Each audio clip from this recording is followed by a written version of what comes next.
आणि थेट जाणार आहोत दिल्लीमध्ये, जिथे बोलतायत सुप्रिया सुळे। 3 लोकांचा शपथविधी झालाय। तिघांनाही माझ्या मनापासून शुभेच्छा आहे। कारण शेवटी लोकांचा मॅन्डेट असतो, तो आपल्याला मान्य करावाच लागतो आणि पुढची 5 वर्ष महाराष्ट्राची सेवा त्यांनी करावी आणि देशामध्ये महाराष्ट्राला 1 नंबरला त्यांनी न्यावं, एवढी आमची अपेक्षा आहे। आणि दुसऱ्या कुठल्या राज्यात महाराष्ट्राचा हक्क त्यांनी दुसऱ्या कुठल्याही राज्याला देऊ नये। राज्य महाराष्ट्राचं आहे, तर महाराष्ट्राचा मान सन्मान आणि हक्क हा त्यांनी तो ठेवला पाहिजे, एवढी आमची अपेक्षा आहे। आणि दुसरी महत्त्वाची गोष्ट की काल देवेंद्रजी असं म्हणाले की लाडकी बहीण योजना ते त्याचे 2100 रुपये ते सुरू करणार आहेत लवकरात लवकर।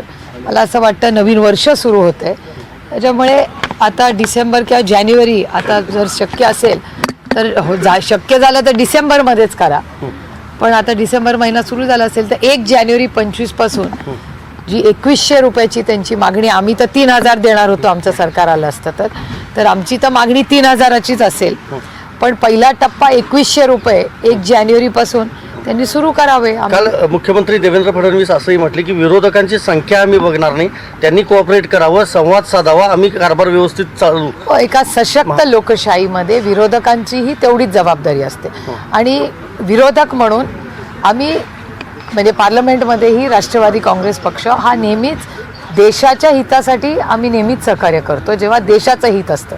व्यक्तीच्या हितासाठी आम्ही सहकार्य करणं अशक्य आहे, पण देशाच्या हितासाठी राज्याच्या हितासाठी काय असेल तर इश्यू बेस्ड चर्चा होऊ शकते। पण आता आम्ही विरोधी पक्षात आहोत, आम्ही तो मॅन्डेट फार खुशीने नाही, कारण का अनेक ठिकाणी असंही झालेलं आहे कॅन्डिडेट्समध्ये की मतदानामध्ये काही गॅप्स आहेत, त्याच्यामुळे हा मॅन्डेट आम्ही पूर्णपणे मान्य करतो का तर नाही, याचं कारण अनेक लोक रिकाउंटिंगसाठी गेलेले आहेत।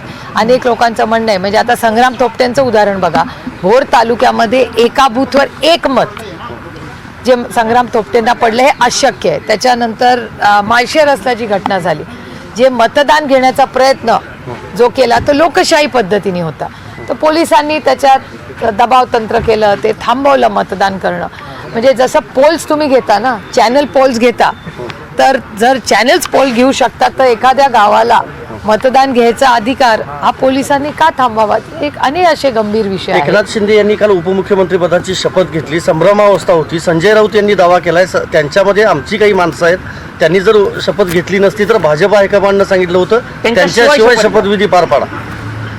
शक्यता नाकारता येत नाही, कारण का एक आमंत्रण फिरत होतं व्हॉट्सॲपवर, त्याच्यात 2च नावं होती। त्याच्यामुळे नक्की काय झालं, काल मी खरं तर पार्लमेंटमध्ये 2 महत्त्वाच्या विषयांवर चर्चा होती, त्याच्यात मी दिवसभर व्यस्त होते, कारण बरेच आरोप प्रत्यारोप दोन्ही बाजूनी काल चालले होते, त्याच्यामुळे मला फारशी माहिती नाही, पण एक व्हॉट्सॲपवर फिरत होतं, ते आता खरं इन्व्हिटेशन आहे का नाही हे मला माहिती। 1980 साली देखील अशाच पद्धतीने विरोधकांचं संख्याबळ नव्हतं, मात्र त्यावेळेस मृणाल गोरे, निहाल अहमद, स्वतः शरद पवार साहेब यांना देखील विरोधी पक्षनेतेपद देण्यात आलं होतं। आता यावेळेस तसं होईल का, काय वाटतं महाराष्ट्र? हा प्रश्न तुम्हाला भारतीय जनता पक्षाला विचारावा लागेल, त्यांना विचारावं लागेल तुम्हाला। शेतकरी दिल्लीत कूच करतात, साहेब पुढे गेले का?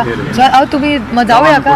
हो हो हो विचारा ना, नाही तर सिद्धेशला फोन करा, आपण सगळे जाऊ। हां, शेतकरी दिल्लीत कूच करतायत। 10 महिन्याच्या प्रतीक्षेनंतर आज त्यांना थांबवलं गेलं। पण हे शेतकरी विरोधी सरकार आहे, हे आपण सगळेच अनेक दिवस, म्हणजे आम्ही तर सोयाबीनच्या बाबतीत कालही चर्चा झाली पार्लमेंटमध्ये, त्याच्यामुळे सोयाबीन आणि कपासाला हक्काचा जो निधी किंवा त्याचं जे विकत घ्यायला पाहिजे याच्यामध्ये अडचणी आहेतच नाही, आपण सगळ्यांनीच पाहिलेलं आहे। Okay okay bye bye bye.